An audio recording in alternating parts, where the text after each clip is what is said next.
السلام علیکم و رحمت الله و برکاته. برادران عزیز، الله خیر دنیا و آخرت برای ما و شما نصیب کنه. نواری را که در شبکه‌های اینترنتی فکر میکنم اکثر او را دیدین، یک مادر از جگر سوخته به من و شما مراجعت میکنه و کمک میخواهد. در حدیث صحیح بخاری و مسلم آمده است. پیامبر صلی الله علیه و سلم از الله روایت میکنه، یعنی این حدیث قدسی است. الله میفرماید: انفق یا ابن آدم انفق علیک، ای فرزند انسان نفقه کن تو برایت نفقه کنم. بیا همه یک جا برادر همین مادر کمک بکنیم، در عوضش الله مشکلی های ما را از سر ما دور میکنه. بارک الله فیک.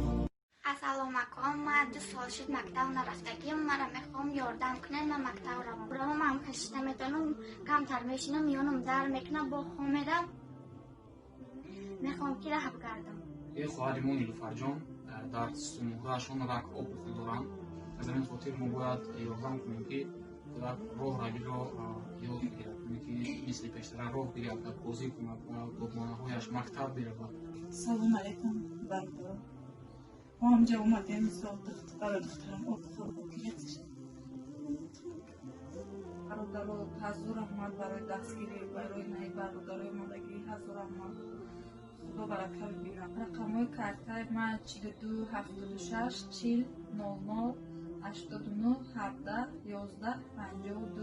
1 рублам که اگر تونیم خیر کنیم، 10 рублам تونیم خیر کنیم و اگر که دستمون یکم چیز نمیاد اخران یک دوی نیک در خواهد چون کنیم.